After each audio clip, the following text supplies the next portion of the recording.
भगवान शिव हो गणदानी, भगवान शंकर जो मनोहर लीला करने वाले मेरे शिव हैं, जो मनोहर लीला मेरे अविनाशी हैं। नारद जी महाराज ने तप किया, उस तप की प्रबलता देखिए कितनी प्रखर रही कि नारद जी को स्वयं शिव जी ने आकर आशीर्वाद प्रदान किया। एक बात याद रखिए, सच्चे मन से अगर कोई तप किया जाए, सच्चे मन से अगर कोई भजन किया जाए, सच्चे मन से अगर कोई स्मरण किया जाए, तो उस स्मरण का पुण्य फल ही बहुत होगा। स्मरण का पुण्य फल ही बहुत होगा। पर भजन में दिखावा नहीं होना चाहिए, पर भजन में दिखावा नहीं होना चाहिए। कीर्तन में दिखावा ना हो, भजन में दिखावा ना हो, सत्संग में दिखावा ना हो, इसका ध्यान रखें।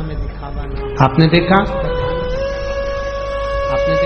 राम जी महाराज की सेवा करोगे तो फूल भी चाहिए, वस्त्र भी चाहिए, आभूषण भी चाहिए, रतन भी चाहिए। कृष्ण भगवान की पूजन करो तो बहुत सारा रतन आभूषण चाहिए। पर शंकर जी की पूजन में क्या चाहिए? पर शंकर जी की पूजन में क्या चाहिए? एक लोटा जल, बेलपत्री मिल जाए तो ठीक है, मिल जाए और ना भी मिले तो उसके लिए भी कहा गया कि शंकर जी पे चढ़ी हुई बेलपत्री वही उतार कर धोकर शिव जी को वापिस समर्पित कर दीजिए। तो जितना बेलपत्री चढ़ाने का पुण्य है उससे 1000 गुना पुण्य उस बेलपत्री को चढ़ाने से हो जाता है। चढ़ी चढ़ाई बेलपत्री को चढ़ाने से हो जाता है। चढ़ी चढ़ाई चढ़ी। आपके पास में बेलपत्री भी नहीं है तो भगवान शंकर को जो बेलपत्री चढ़ी है ना, कोई उतार लीजिए। उतार कर आप लोग जल चढ़ाओगे ना भगवान पर, तो पहले उतार लो, उतारने के बाद उसको धो लो, धोने के बाद शिव जी को वापस समर्पित करने के बाद उसको धो लो, धोने के बाद भगवान शंकर को वापस।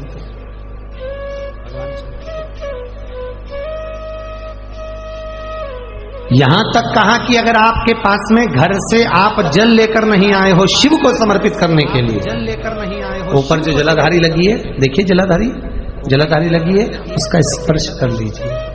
शिव जी को जल चढ़ाने का पुण्य फल प्राप्त हो। शिव जी को जल चढ़ाने का पुण्य फल प्राप्त,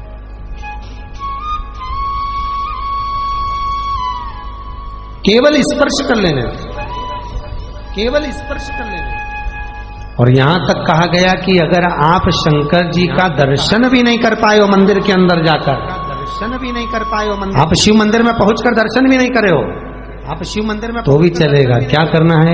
ऊपर जो शिखर है, क्या करना, उसका दर्शन कर लीजिए। शिखर दर्शनम सर्व पाप नाश, दर्शनम सर्व पाप। केवल शिखर का दर्शन कर लीजिए। शिखर का दर्शन करोगे तो ही पुण्य मिलेगा, तो ही फल प्राप्त। दर्शन करोगे तो ही पुण्य, केवल शिखर दर्शन फल प्राप्त, केवल शिखर।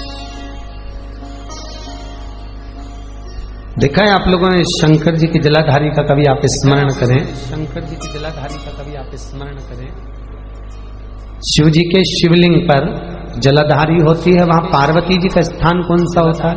वहां पार्वती जी का स्थान कौन, जल्दी बोलो आप लोग, पार्वती जी का स्थान कौन सा है? तो कहा जहां पर शिवलिंग, आप लोगों को ध्यान होगा, अभी यहाँ तो शिवलिंग है नहीं, जैसे ये जलाधारी है, देखा आपने, ये जलाधारी है, जहां पर अपन जल चढ़ाते हैं वो जलाधारी से नीचे गिरता है, इसके ऊपर जो शिवलिंग रखा हुआ है, तो कहा जो ये कटी है जहां पर शिवलिंग रखा है, ये कटी पार्वती जी का स्थान है। कटी किसका स्थान है? पार्वती जी। किसका स्थान है? जो चरण है जहां से जल नीचे जा रहा है, चरण है जहां से, एक चरण की ओर गणेश जी का स्थान है और दूसरे चरण की ओर कार्तिक बाबा का स्थान, दूसरे चरण की ओर कार्तिक बाबा का। अब केवल इसी जलाधारी में शंकर, पार्वती और कार्तिक के सब विराजमान, पार्वती सब कार्तिक के सब विराजमान, सभी बैठे इसी जलाधारी के अंतर्गत, इसी जलाधारी के वहीं पर शिव है, वहीं गौरा है, वहीं गणेश है, वहीं षडानंद कार्तिक है। गणेश है, वहीं षडानंद कार्तिक।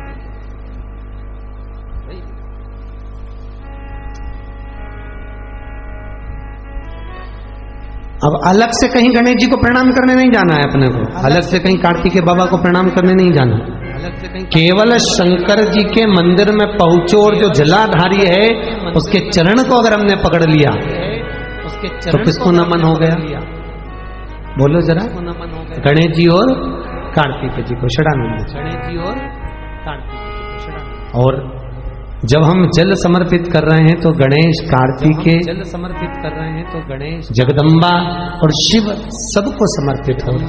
व्रत नहीं कर सकते, आप उपास नहीं कर सकते, तो कम से कम एक बेलपत्र शिवरात्रि के दिन बेलपत्री के वृक्ष के नीचे जो मिट्टी पड़ी हो उस मिट्टी पर भी, या बेलपत्री की जो जड़ हो उस जड़ पर भी अपने दिल का भाव स्मरण कर कर समर्पित कर सकते।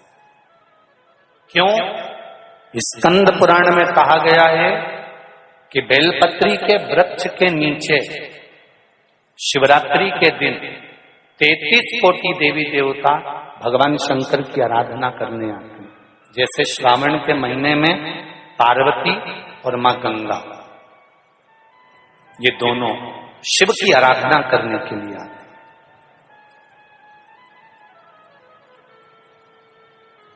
गंगा भी हिमालय राज की बेटी है और माता पार्वती भी हिमालय राज की बेटी है। उन्होंने हिमालय राज से केवल 2 चीजें ली हैं, एक गंगा को लिया और एक पार्वती को लिया, और दोनों को बड़ी विचित्रता में लिया। गंगा को मस्तक पर चढ़ाया, गंगा को मस्तक पर बिठाया, और हिमालय राज की एक बेटी को अपनी गोदी में बिठाया, पार्वती को भगवान गोदी में बिठाया।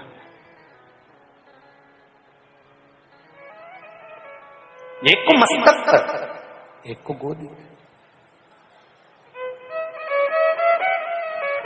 एक घर की नारी का सम्मान कैसे होता है, ये शंकर जी की कथा वर्णन करती है।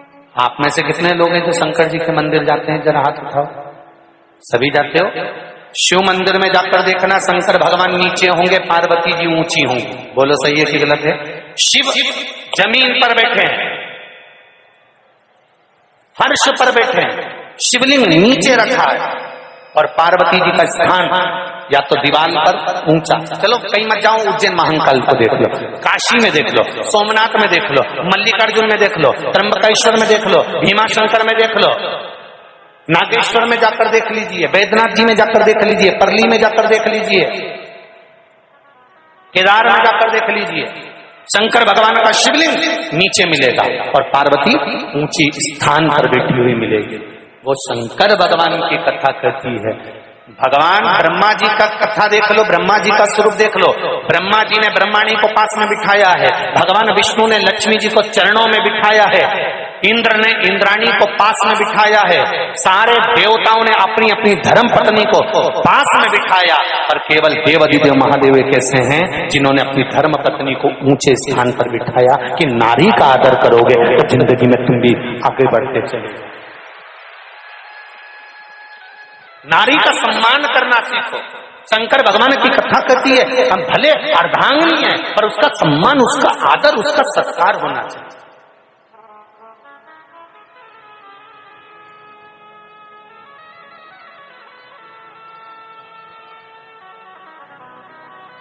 पति और पत्नी का संबंध सम्मान का है, आदर का, पर आजकल का सम्मान ही चले गया जी। करवा चौथ का व्रत पत्नी करती है, थाली पति से मंगवाती, उठा ला।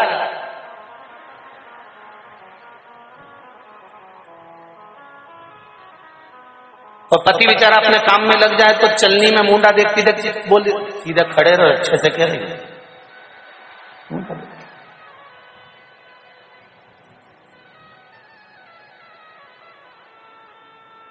पति इसके गले का हार देखता रहता है और ये इसका मुंडा देखती रहती। पति हार इसलिए देखता है कि प्राण खा गई जब तक नहीं दिलाया। एक दिन के चक्कर में कर्जे में डुबा दिया। फिर इसने पति के चरणों को प्रणाम करा तो पति ने भी चंद्र देवता को प्रणाम करा। इसमें रोज ऐसी अकल क्यों नहीं भर देता? प्रति रोज प्रणाम। उसमें क्या